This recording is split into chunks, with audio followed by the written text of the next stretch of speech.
Sebenarnya tidak pecah. Saya apa namanya, namanya pecah itu kan kemudian PDI Perjuangan itu ada yang dukung ini ya. Sampai sekarang saya sendiri sudah turba dan juga kita melakukan pemantauan ya, itu kalau struktur kita itu tegak lurus. Tapi dengan adanya dua kader yang lompat partai, apakah juga berdampak ke bawah-bawahnya? Misal mereka juga mengundurkan diri dari kader misalnya. Siapa? Desi ini kan bukan orangnya, tapi kan isunya, kepentingannya kan ya. Jadi ya itu tentunya akan menjadi masukan buat kita di tim untuk kenapa sih kemudian netizen itu ya, meskipun netizen itu saya omongnya ya, tidak bertanggung jawab. Akunnya asli apa enggak juga ada buzzer juga dan sebagainya ya. Jadi tapi itu tetap menjadi database kita untuk bagaimana kita mengemas campaign-nya. Jadi tetap itu menjadi masukan. Tapi tentunya IG itu kan berapa sih yang punya IG, dan kayak saya misalnya IG kan tidak tiap hari melihat. Meskipun IG saya aktif ya. Dan sehingga memang belum tentu itu mewakili keseluruhan masyarakat Kabupaten Tulungagung ya.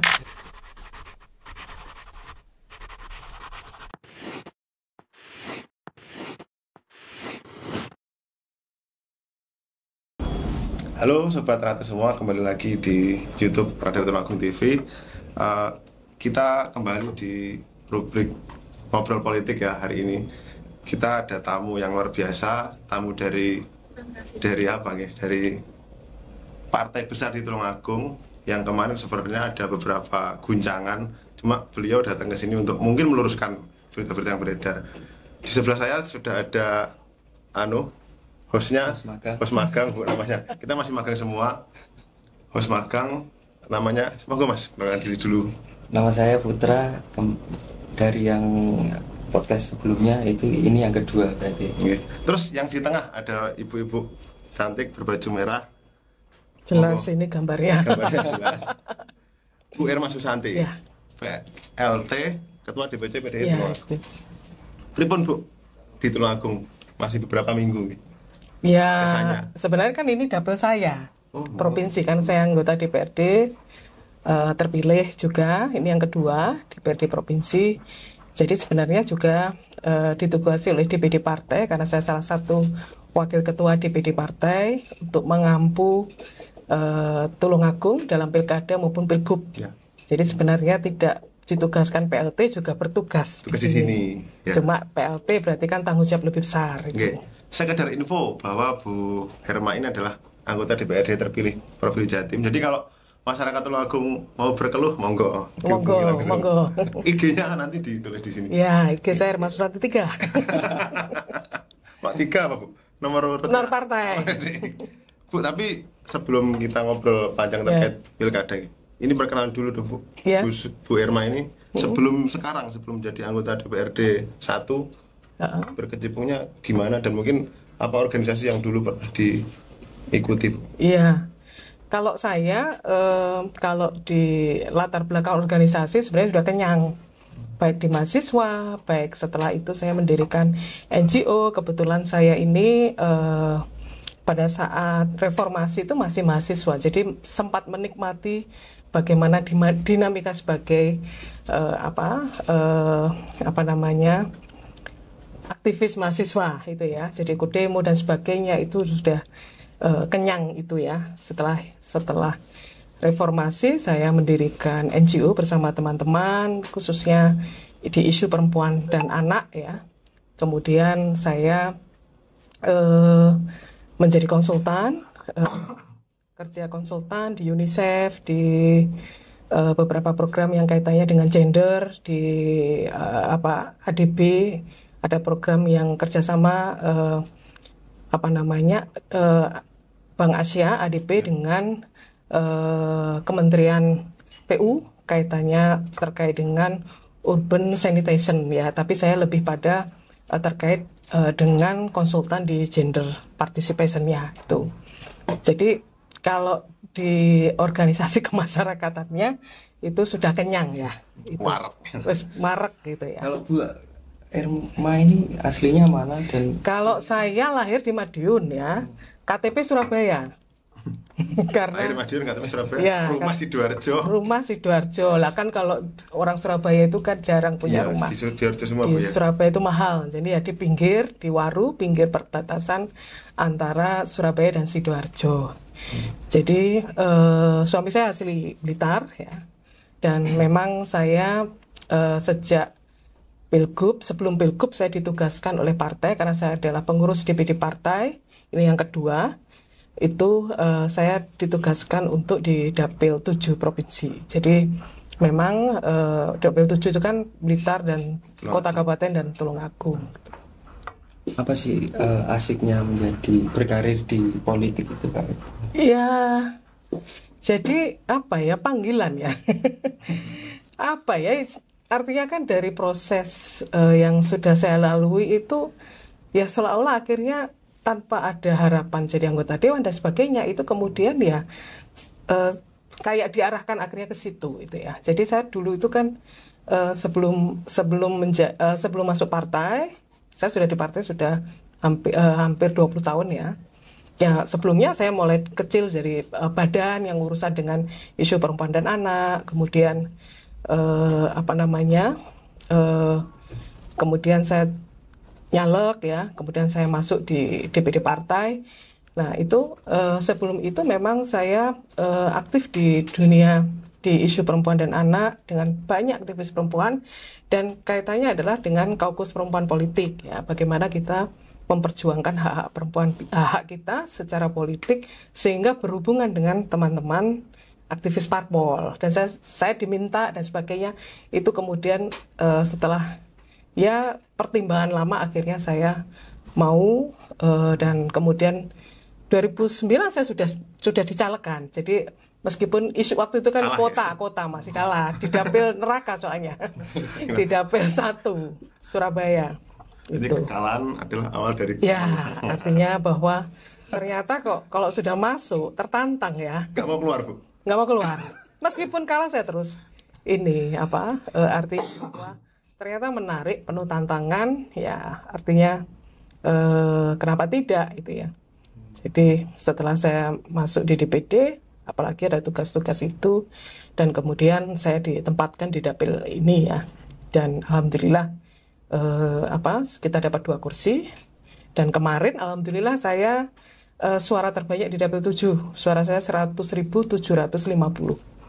Jadi ya, jadi dari kalau kemarin kan ceweknya cuma saya 1 kan, saya dari 7 itu kan 2019 itu kan cuma 1 ceweknya saya, dan sekarang ceweknya 2 ya, dan itu ternyata yang cowok-cowok kalah.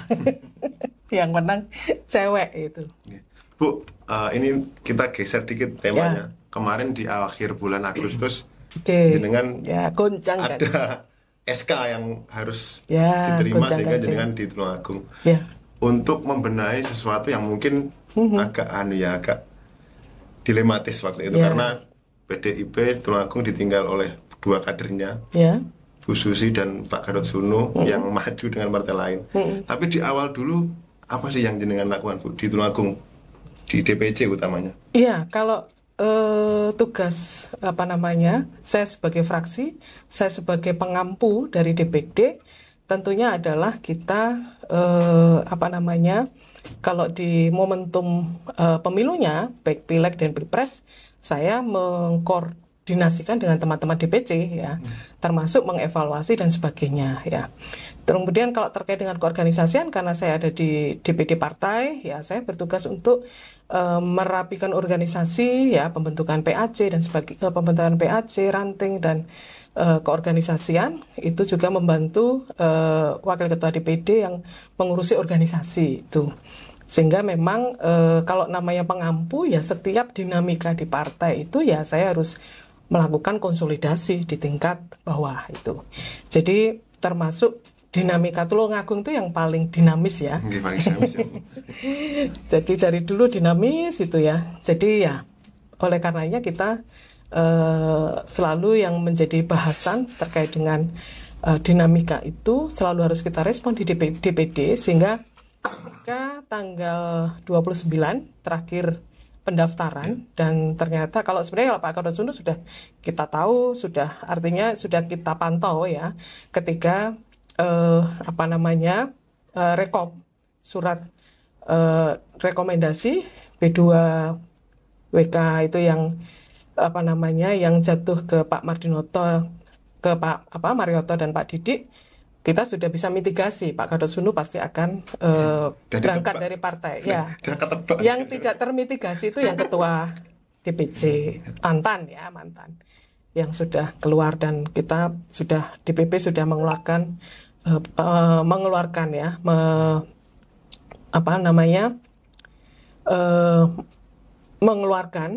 atau keanggotaannya itu dikeluarkan dari PDI Perjuangan. Yang kemudian setelah itu tapi respon dari DPD DPP sangat cepat. 29 itu jam 10 kita tahu persis ternyata mundur ya. Kemudian pagi saya sudah dilapori oleh teman-teman. Kemudian jam 10 saya tunggu. Saya pas tidak ada di sini ya. Itu saya dilapori sudah fix. Kemudian saya koordinasi DPD dan DPD, ketua DPD Pak Said mengkonsolidasikan di DPP, dan kemudian siang jam 2, kalau saya jam 2 saya dikasih tahu, jam 3 atau jam 4 itu surat sudah keluar. Jadi kita cepat merespon. Sangat dinamis sekali. Maaf. Ya. Itu di tanggal 18 Agustus itu ada Kercapsus di saya datang. Jenengan ada di situ, ada Bu Sri Rahayu, ada Pak Guntur. Iya. Itu belum ada tanda-tanda. Belum ada tanda-tanda itu sama sekali, sampai pada pendaftaran Mardinoto tanggal 27 itu juga belum ada tanda-tanda. Gitu. Tapi begini Bu Irma, seperti yang sebelum-sebelumnya, kalau semisal tegak lurus itu ada di partai PDIP. Sebenarnya pengertian dari tegak lurus ini kayak gimana kok? Ya, hasil akhirnya berbeda. Ya, karena kita partai ya. Partai itu organisasi partai politik, mempunyai aturan main yang sumbernya adalah DRT. Kemudian yang kedua adalah sumbernya adalah keputusan-keputusan partai. Keputusan partai juga bertingkat, ada DPP, ada DPD, dan kemudian DPC. Dan itu masing-masing ada konsekuensinya. Sehingga memang kalau namanya tegak lurus, ya mematuhi semua itu tadi. Termasuk keputusan-keputusan di tingkat DPP partai itu ya. Sehingga ketika DPP partai menurunkan rekomendasinya adalah ke Marioto Wirowo dan Didik sebagai calon bupati dan calon wakil bupati, ya semuanya harus tegak lurus. Apapun kemarin sudah, kalau di Tulungagung itu beda dengan Blitar ya. Masing-masing punya yang daftar tuh banyak, paling banyak di Tulungagung. Jadi seksi sekali PDI Perjuangan di Tulungagung, karena yang banyak yang berduyun-duyun datang daftar di PDI Perjuangan. Itu ada 16, dan masing-masing kita beri kesempatan untuk sosialisasi jalan. Tapi sebenarnya belum ada surat, karena kita sebelum rekomendasi itu ada yang namanya surat perintah ya. Surat perintah, surat tugas ya. Jadi surat tugas sebelum rekomendasi ada surat tugas. Jadi kan di tingkat DPC itu kan membuka pendaftaran. Siapapun boleh mendaftar. Kemudian setelah itu kita bawa ke DPD. DPD adalah untuk meramu dari keseluruhan itu, mana yang kalau kita bahasanya fit and proper gitu ya, mana yang sangat layak. Artinya layak itu dilihat dari popularitas, kan kita punya survei ya. Kemudian yang kedua kesiapan itu ya. Kemudian baru dari semua itu kita urutkan, baru kita kirim ke DPP. Yang memutuskan adalah DPP. Ya, sehingga memang DPD tugasnya meramu itu tadi, membuat ranking tadi berdasarkan pertimbangan-pertimbangan tadi gitu ya. Ya, sehingga memang ketika itu keputusannya di DPP memang memutuskan si ABC menjadi calon, ya otomatis kita harus patuh. Ya, apapun yang sudah dekat dengan siapapun, ya harus patuh, karena ini adalah keputusan partai itu. Nah, tapi kan ketika pengertian dari tegak lurus itu, misal salah satu sudah mendapatkan rekom, kemudian mereka support kepada paslon tersebut, tapi kenapa kok bisa menjadi terpecah ini? Sebenarnya tidak pecah.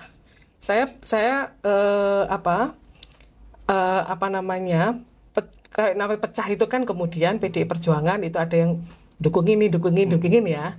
Sampai sekarang saya sendiri sudah turba dan juga kita melakukan pemantauan ya. Itu kalau struktur kita itu tegak lurus. Ada beberapa yang mungkin kita mitigasi melalui misalnya medsosnya, ada hal ini kita dalam catatan. Tapi kemudian kita kita punya badan kehormatan partai yang tugasnya adalah untuk memastikan tidak pelanggaran-pelanggaran yang dilakukan itu ada ada punishment-nya atau memitigasi yang mungkin nanti bisa melanggar itu sudah kita antisipasi ya. Jadi kita punya badan kehormatan yang berfungsi itu dan selama organisasi itu, selama partai tidak ya dalam konteks pemilu di sebelumnya misalnya ada yang anggota fraksi atau melanggar itu kita panggil. Itu ada beberapa kemarin kasusnya yang yang kemarin yang di rumah sakit itu yang rame ya, itu kita panggil itu apa ceritanya seperti apa dan sebagainya, dan kemudian kita sanksinya tentunya ada sanksi berat, sanksi ringan dan sebagainya, tapi diberikan hak untuk menjelaskan dan sebagainya kita lakukan. Jadi badan kehormatan partai kita jalan itu, dan itu mulai di tingkat DPC ada, nanti hasilnya kita laporkan ke DPD dan DPD yang memutuskan apa sanksinya. Tuh. Lompat partai berarti sebenarnya boleh saja lompat partai ya sudah keluar partai. Ya sudah tidak menjadi urusan kita ya. Sudah, jadi makanya segala macam atribut yang dilekatkan pada orang yang sudah berpindah partai ya harus kita minta untuk dilepas, karena sudah tidak bisa membawa identitas partai politik PDI Perjuangan dalam dirinya. Itu.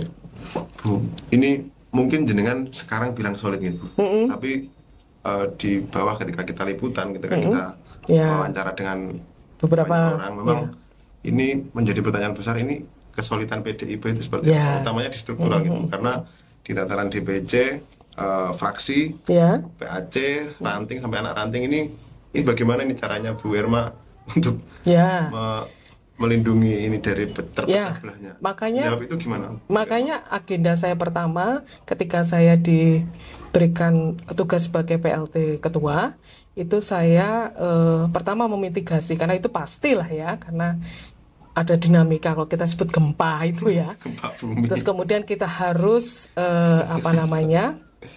harus clearkan, kita rapatkan barisan, kemudian harus dipastikan yang potensi-potensi itu nanti melanggar itu sudah harus kita antisipasi. Sehingga saya membentuk tim yang pertama yang sudah potensi-potensi itu, kemudian kita melakukan upaya-upaya untuk minta partai integritas dan sebagainya ya, dan itu sudah clear. Kemudian setelah itu kita bentuk yang namanya pengampu di wilayah dapil ya, yang terdiri dari pengurus DPC dan fraksi yang tugasnya adalah mengkonsolidasikan pemenangan dan memastikan tegak lurus itu di masing-masing dapil itu. Terus kemudian kita juga akan melakukan rakor dapil ya, yang ini untuk menjawab sebenarnya persoalannya adalah kebingungan mungkin ya, karena kan juga kalau misalnya di pengurus DPC, pengurus PAC itu dengan mudah mungkin mensikapi bahwa ini adalah keputusan partai maka tegak lurus, tapi mungkin di anak ranting dan sebagainya masih bingung. Oleh karenanya kita melakukan rakor dapil untuk memastikan bahwa Rekom itu ada pada yang satu-satunya calon PDI Perjuangan itu adalah Mardinoto itu. Kemudian kita memastikan tegak lurus dan tentunya sekaligus memanaskan mesin partai. Tapi dengan adanya dua kader yang lompat partai itu, apakah juga berdampak ke bawah-bawahnya? Misal mereka juga mengundurkan diri dari kader misalnya. Siapa? Untuk yang dua itu sudah mundur. Pendukung-pendukungnya mungkin. Ya, kalau kader kan kita ada satu struktur ya. Struktur itu yang kayak saya, Mbak Endah itu ada struktur itu pengurus partai ya, tingkat DPP, DPD dan DPC. Kemudian ada di tingkat PAC ya, ranting. Lah kalau itu ternyata melanggar ya kita copot keanggotaannya. Kalau kader itu kan, kalau kader kan tidak perlu struktur kan, kita tidak bisa apa yang kita copot ke ininya kan, itu. Sampai sekarang berarti belum ada kasus yang seperti itu berarti? Sementara belum ada. Tapi kita terus mitigasi, kita intensif rapatnya, kemudian turunnya juga kita intensifkan untuk mengantisipasi, karena bisa jadi karena memang tidak tahu ya, ketidaktahuan, bisa jadi ya kedekatan, ya itu kemudian kita perjelas melalui teman-teman pengampu itu untuk memperjelas posisi. Kalau PAC ya jelas nanti kita ada sanksi, kalau memang memilih tidak tegak lurus ya kita pasti ada sanksi. Tuh. Untuk yang ini, kemarin kan juga pernah yang poster-poster. Ya, itu tanggal berapa ya? Rapat kedua saya sudah membuat surat kepada, sudah seminggu yang lalu kalau tidak salah, itu untuk menurunkan atribut partai pada seluruh, terutama 2 calon yang logo partai kami masih ada di mereka. Saya minta untuk menurunkan, dan saya kasih waktu 3 hari, kalau tidak kita akan turunkan, dan itu saya CC ke Bawaslu. Nah, kemudian ada yang ditambal untuk logonya ini gentong. Iya, kalau tambalnya genah itu oke. Tapi saya lihat tambalnya berdasarkan pantauan teman-teman itu tambalnya sembarangan, sehingga kita putuskan untuk diturunkan aja. Misal dan sudah mulai gambar baru mereka dengan partai-partainya. Bu, ini saya mengandai-andai. Ketika nanti katakanlah 2 kader PDI yang hilang ini ingin kembali pulang ke rumah, ya, itu bukan gimana, Bu? Itu bukan kewenangan DPC dan DPD, itu kewenangan DPP ya. Dan itu tidak mudah. Itu namanya rehabilitasi, ya. Ada mekanisme di tingkat DPP, dan itu tidak mudah. Ada banyak yang seperti itu, kemudian ingin direhabilitasi itu melalui kongres, putusannya rehabilitasi itu melalui kongres, jadi nggak mudah, dan itu bukan kewenangan DPC dan DPP, jadi tidak mesti ada usulan kemudian itu diputuskan melalui kongres. Jadi bisa. Banyak pertimbangan. Tapi susah. Susah. Itu kewenangannya DPP. Kecil, ya. Kita tidak boleh memikirkan itu karena itu bukan kewenangan kita. Dan yang saya tahu ketua umum itu sangat strict dengan persoalan loyalitas, karena ya pengalaman itu ternyata yang sudah artinya kan gini, saya anggota DPRD provinsi ya, itu tentunya bukan serta-merta karena saya. Apa sih saya? Kalau misalnya saya maju lewat partai lain atau independen, belum tentu saya terpilih. Jadi ada di belakang itu ada besar di situ ya, sehingga memang belum ini yang harus kita sadari, saya dan teman-teman semuanya, bahwa kita ini adalah sebagai, makanya ada istilah petugas partai, artinya petugas partai itu yang bertugas untuk melaksanakan ADRT partai, itu ya. Dan disitulah kenapa kemudian menjadi pertimbangan yang kalau misalnya ini oleh partai lain itu belum tentu kemudian jadi, itu banyak yang contohnya gitu. Tapi kasus 2 orang yang mundur ini oleh DPC atau DPD dianggap serius nggak, Ibu? Karena mohon maaf ya, Pak GS itu kan sebenarnya udah sekolah partai kalau nggak salah. Ya. Bu Susi juga bukan gemen-gemen loh, bukan kader Bu Susi adalah ketua DPC. Serius. Itu kan kehormatan partai itu sudah menjadi, sudah suratnya itu suratnya itu sudah jelas sekali bahwa itu dipecat. Tuh. Jadi ya. Dan kembali pulang susah. Menemukan rumah. Susah. Terus ini oke lah, PDI udah mungkin segitu ya. Terus ke Mardinoto, Bu. Ini keyakinan Bu Irma bahwa Mardinoto bisa menang di Pilkada Tulungagung seperti apa? Kita sangat optimis karena di atas kertas itu kita sebenarnya sudah menang. Dari partai pengusung itu kita hampir 30% dari seluruhan perolehan seluruh DPT ya, dari suara di Tulungagung, artinya di atas kertas. Kita punya 12 kursi, kemudian Nasdem punya 6 kursi, kemudian Hanura 2 kursi, PAN 2 kursi, yang di total hampir 30% ya. Jadi memang strategi kita adalah pertama mengamankan kursi yang ada. Makanya mesin partai dalam hal ini saya instruksikan untuk mengamankan partai, fraksi dan sebagainya. Itu adalah kita berdasar data awalnya adalah itu. Kemudian relawan, kemudian segmen-segmen lain ya, ada komunitas-komunitas itu adalah nambah itu. Dan saya yakin karena Pak Marioto ini adalah orang lama dan memang selama karirnya itu dari bawah. Jadi sudah apalah seluruh pelosok-pelosok Kabupaten Tulungagung ya. Jadi saya punya 2 calon itu yang pengalamannya mulai nol. Yang satu adalah di Kabupaten Blitar. Pak Rianto itu ya juga mulai dari sebagai PNS itu juga mulai dari nol ya, jadi kepala sekolah, dari ini ya.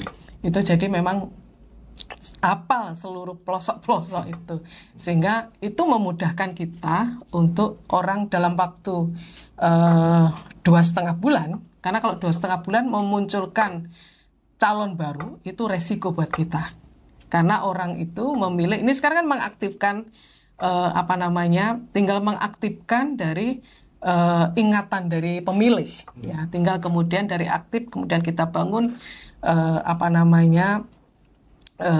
kita bangun image yang kemudian untuk meningkatkan orang kesukaannya, elektabilitas.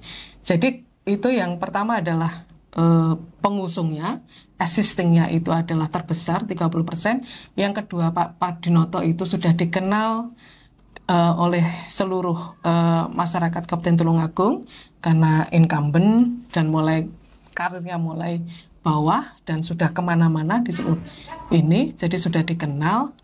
Kemudian juga prestasi zaman Sahto itu ya, juga kesehatan, pendidikan gratis dan sebagainya, masyarakat tidak lupa, tinggal kita perbaikan mana yang baik kita pertahankan kemudian kita tingkatkan.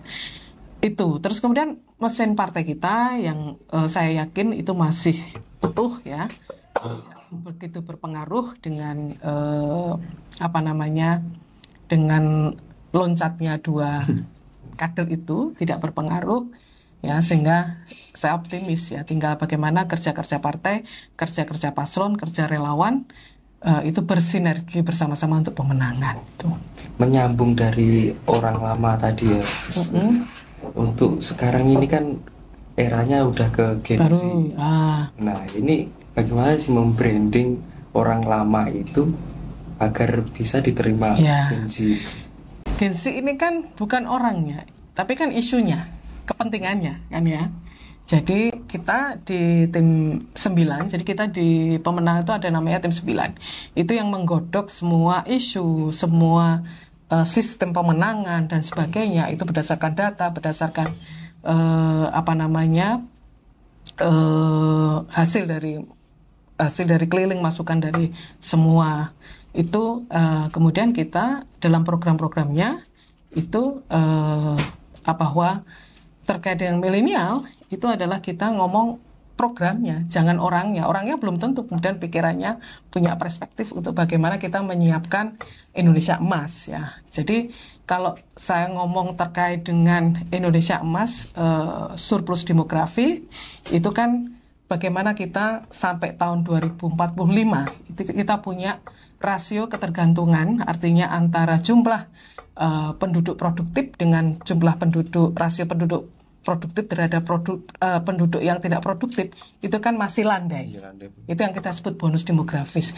Nah, oleh karenanya kita harus siapkan ini bonus demografis yang jumlahnya sangat besar ini untuk mereka menjadi generasi yang generasi yang punya kapasitas, generasi yang potensial, sehingga nanti bisa dia menjadi produktif yang benar-benar produktif secara maksimal.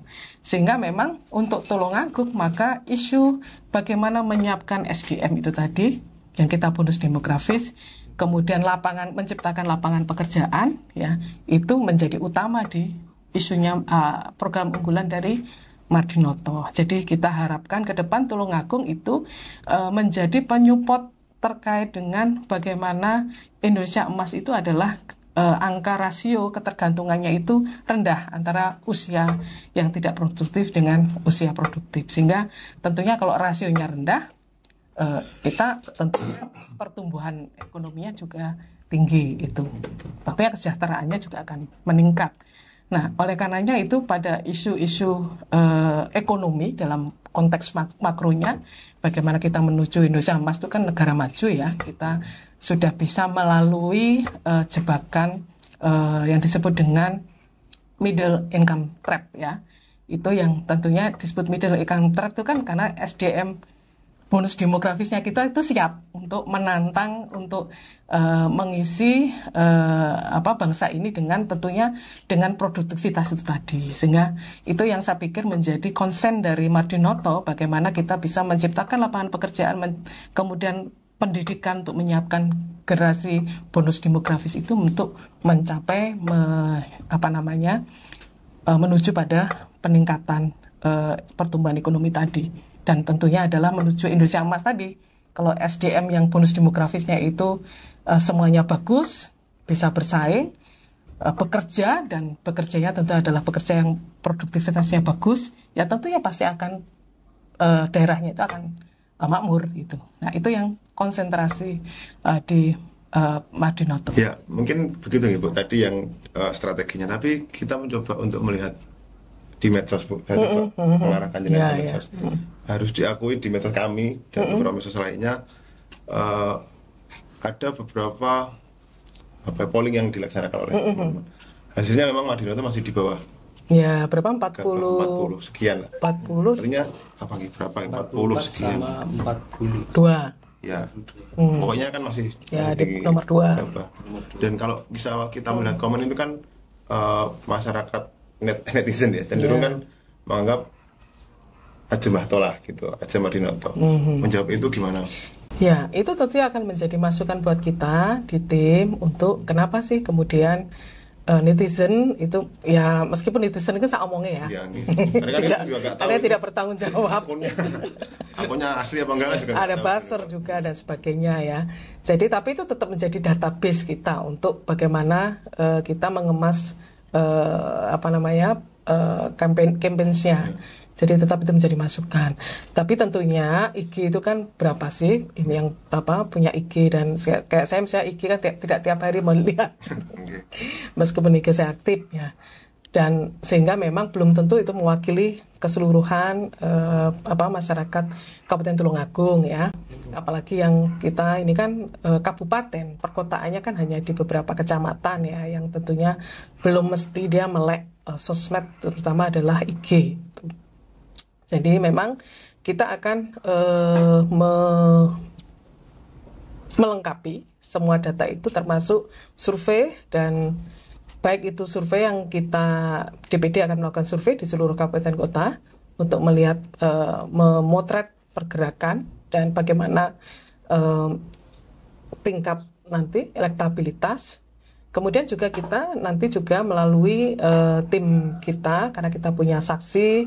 Kita itu kan saksinya itu kan bukan saksi yang setiap pemilu kita rekrut, bukan. Kita punya saksi, BSPN itu punya itu adalah badan khusus saksi yang kita rekrut dan itu kita latih, dan setiap pemilu itu bertugas. Jadi bukan direkrut pada saat pemilu. Jadi tinggal misalnya seperti tinggal kita mengaktifkan ya, Jadi misalnya harus punya KTA itu ya dan sebagainya. Jadi dalam mengaktifkan, dan nanti juga akan diberi tugas untuk melakukan polling atau survei di wilayahnya masing-masing. Itu nanti juga akan menjadi alat kita untuk data. Jadi kita ini tidak intuisi aja di pemenangan, tapi juga berbasis pada data untuk bagaimana merespon dan teknisnya untuk merespon berbagai dinamika di pemilih itu. Kalau terkait tim pemenangan mulai dari DPC, daerah, kecamatan, desa. Kalau di partai, saya ngomong partai karena di tim besarnya lagi on the way untuk, karena kan dari semua partai ya itu sekarang sedang dikonsolidasikan. Kalau saya ngomong di partai saya itu sudah otomatis kita punya PAC, pengurus di cabang, kemudian pengurus di ranting, dan anak ranting itulah tim kita itu. Nah, nanti di tim besar karena ada partai PAN, Nasdem, Hanura, Gelora, itu kita kemudian buat perencanaan yang lebih detail lagi, dan relawan itu ya. Itu nanti kita sinergikan di situ. Kerja keras. Kerja keras. Intinya kerja keras. Ya. Tapi optimis bisa mindsetnya ini para netizen paling enggak. Ya, itu mungkin nanti akan kita genjot ya. Jadi ya mau nggak mau medsos itu penting ya, sehingga memang kadang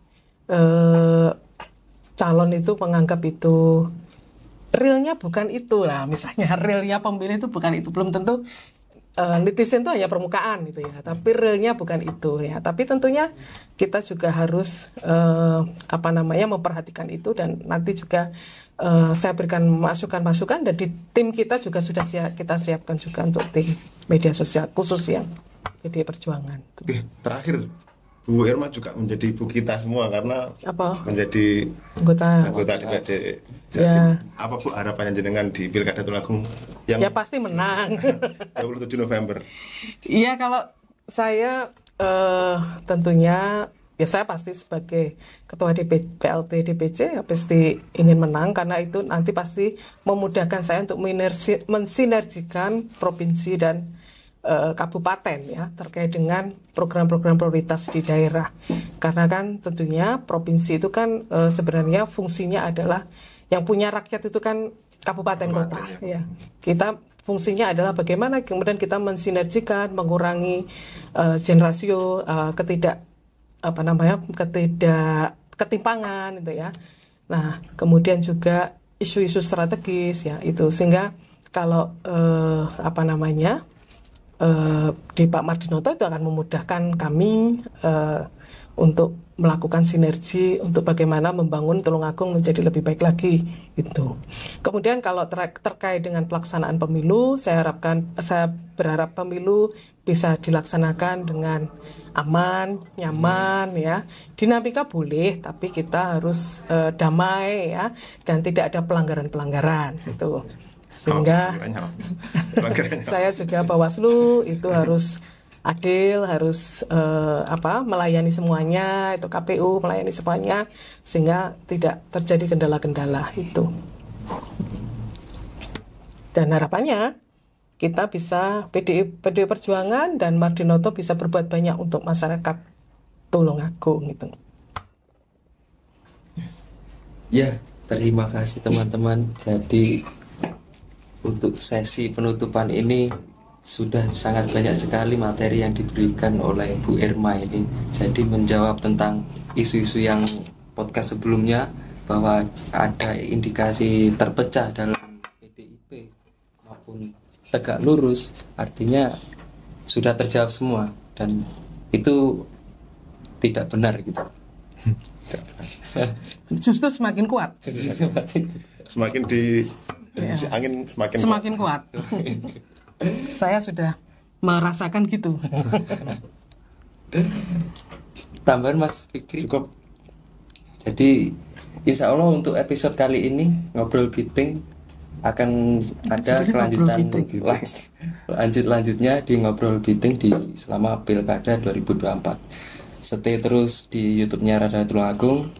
Assalamualaikum warahmatullahi wabarakatuh.